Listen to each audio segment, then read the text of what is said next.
नमस्कार मंडळी, मी जव्हारची स्नेहा। तर मंडळी, आज आम्ही निघालो होतो दादरा नगर हवेली बेडपा येथे जाण्यासाठी।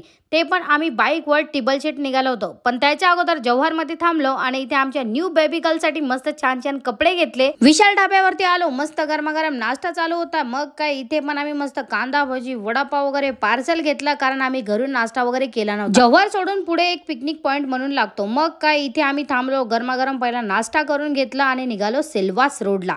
दादरा नगर हवेली बाउंड्री क्रॉस केली आणि इकडची रोड म्हणजे बाई एकच नंबर। गाडी चालवणाऱ्याला पण मजा येते आणि मागे बसणाऱ्याला सुद्धा। गप्पा गोष्टी करत आम्ही पोहोचलो आमच्या बेडप्या गावामध्ये।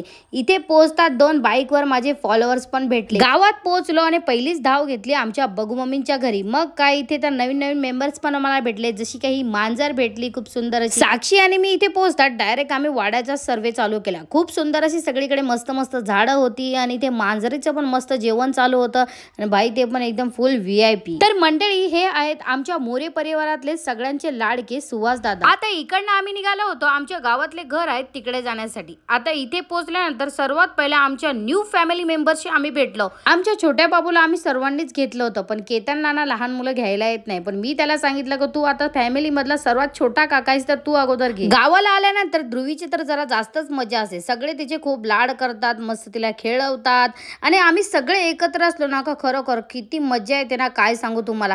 कधीतरी हा क्षण भेटतो फॅमिली सोबत, तो पण मस्त गप्पा गोष्टी करायला। तुम्हाला कधीतरी प्रश्न पडत असेल की नक्की हे गाव कोणाचं आहे, तर मंडळी हे गाव माझ्या सासऱ्यांचं आहे। म्हणजे माझे सासरे दादरा नगर हवेली बेडप्या मधले प्रॉपर आहे। नंतर आम्ही पोहोचलो आमच्या मोठ्या घरी। आम्हाला खूप उशीर झाला होता, रात्र पडत आली होती, पण मोठे मम्मी पप्पा काय ऐकतच नव्हते। थांबा, असं जेवून जा। मग काय इथे आमच्यासाठी एकदम जेवणाचा बेत होता। मस्त झणझणीत असं चिकन होतं, सोबत डाळ भात कांदा लिंबू मस्त फुलदबाके जेवण केलं। तिकडनं आम्ही पोहोचलो आमच्या अंजुताईंकडे। इथे मस्तपैकी ताईंनी आमच्यासाठी जेवणाचा बेत केला होता, सोबत कांदा लिंबू डाळ भात चिकन वगैरे फुल दबाके। इथेही आम्ही जेवण केलं, खूप दिवसानंतर भेटलो। खूप अंधार पडला, 8च्या आसपास आम्ही निघालो जव्हारला जाण्यासाठी। मागून मोटूनी जोरात हॉर्न मारला, बघितलं तर काय मोटू आला होता त्याच्या मामासाठी स्पेशल स्वेटर घेऊन, आणि गाडीवर थंडी पण खूप लागत होती। 9:30च्या आसपास आम्ही पोहोचलो जव्हारला।